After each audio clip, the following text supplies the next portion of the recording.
ان المنافقون یخادعون اللہ وہو خادعهم، یہ منافق اللہ کو دھوکہ دینے کی کوشش کر رہے ہیں اور اللہ انہیں دھوکہ دے رہا ہے۔ وَإِذَا قَامُوا إِلَى الصَّلَاةِ قَامُوا كُسَالَىٰ، جب نماز کے لیے بھی کھڑے ہوتے ہیں تو کسل بندی کے ساتھ کھڑے ہوتے ہیں، طبیعت میں بشاشت نہیں ہوتی۔ یراؤون الناس، لوگوں کو دکھاوے کے لیے، وَلَا يَذْكُرُونَ اللَّهَ إِلَّا قَلِيلًا، اور نہیں ذکر کرتے حقیقت میں اللہ کا مگر بہت کم۔ سورہ نساء کے بارے میں میں نے شروع ہی میں آپ سے یہ عرض کر دیا تھا کہ اس میں سب سے زیادہ خطاب کا رخ جو ہے وہ منافقین کی طرف ہے، اگرچہ کہیں خطاب براہ راست یا ایھا الذین نافقوا کے الفاظ میں نہیں، یا ایھا الذین آمنوا، اس لیے کہ وہ بھی ایمان کے دعوے دار تھے، ایمان کے مدعی تھے، قانونی طور پر وہ بھی مسلمان تھے، مومن تھے۔ تو یہ طویل ترین مضمون جو ہے اب کنکلوڈ ہو رہا ہے ان آیات مبارکہ میں۔ ان المنافقین یخادعون اللہ، یقیناً منافق کوشش کر رہے ہیں اللہ کو دھوکہ دینے کی۔ یہ سورہ بقرہ کے دوسرے رکوع میں بھی آیت آئی تھی، میں نے عرض کیا تھا کہ مخادعہ باب مفاعلہ میں کسی شے کی کوشش ہوتی ہے، اس لیے کہ سامنے مقابلہ ہوتا ہے، پتہ نہیں ہوتا کون جیتے گا کون ہارے گا، لیکن یہاں اللہ کی طرف سے وَهُوَ خَادِعُهُمْ،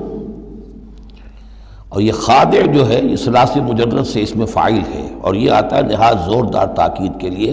اللہ ان کو دھوکہ دے کر رہے گا،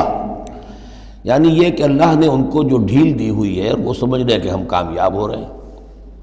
ہمارے اوپر ابھی تک کوئی آنچ نہیں آئی، کوئی پکڑ نہیں ہوئی، کوئی گرفت نہیں ہوئی، ہم دونوں طرف سے بچے ہوئے ہیں۔ اس حوالے سے وہ اپنی اس ڈھیل کی وجہ سے بڑھتے چلے جا رہے ہیں، بڑھتے چلے جا رہے ہیں، بڑھتے چلے جا رہے ہیں، اور یہی در حقیقت اللہ کی طرف سے گویا کہ ان کو دھوکہ ہے جو دیا جا رہا ہے کہ وہ سمجھ رہے ہیں کہ ہم کامیاب ہیں۔ وَإِذَا قَامُوا إِلَى الصَّلَاةِ قَامُوا كُسَالَىٰ، اور جب وہ کھڑے ہوتے ہیں نماز کے لیے، یہ نماز کی طرف، تو کھڑے ہوتے ہیں بڑی کسل مندی کے ساتھ۔ یہاں ذرا نوٹ کر لیجئے کہ قامہ جو ہے، قامہ یقوم، یہ آتا ہے کھڑے ہونے کے لیے، قائم اس سے اس میں فاعل ہے، لیکن جیسے انگریزی زبان میں آپ کو معلوم ہے کہ ورب کے بعد پریپوزیشنز کی تبدیلی سے بڑے بڑے مفہوم بدل جاتے ہیں۔ انگریزی میں ٹو گیو ایک خاص مصدر ہے،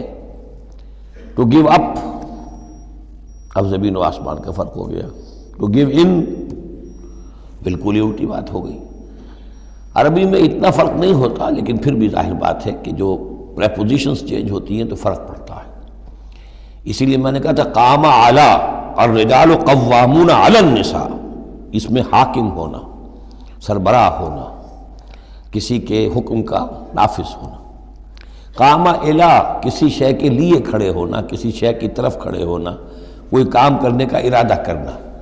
وَإِذَا قَامُوا إِلَى الصَّلَاةِ قَامُوا كُسَالَىٰ، جب کھڑے ہوتے ہیں نماز کی طرف تو صاف نظر آ جاتا ہے کہ طبیعت میں بشاشت نہیں ہے، طبیعت میں آمادگی نہیں ہے، مجبوراً چونکہ اپنے آپ کو مسلمان ظاہر کرنا ہے لہذا کھڑے ہو رہے ہیں۔ قام بے، ہم نے پڑھا تھا، قوامین بالقسط، قائما بالقسط اللہ کی شان ہے، کسی شے کو قائم کرنا۔ تو اس طریقے سے یہ جو الفاظ ہوتے ہیں ان کے ساتھ پریپوزیشنز کی چینج سے، یہ ہمارے ہاں عربی میں اس کو جو حروف جار کہتے ہیں،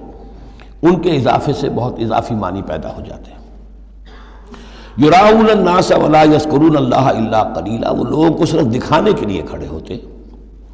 اور حقیقت میں جو ذکر الہی جو نماز کا اصل مقصد ہے، اقیم الصلاۃ علی ذکری،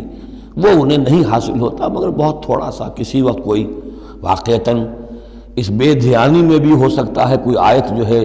وہ بجلی کے کڑکے کی طرح کڑک کر اور ان کے شعور کے اوپر کچھ نہ کچھ اثرات پیدا کر دے، الا قلیلا، بہت ہی شاذ۔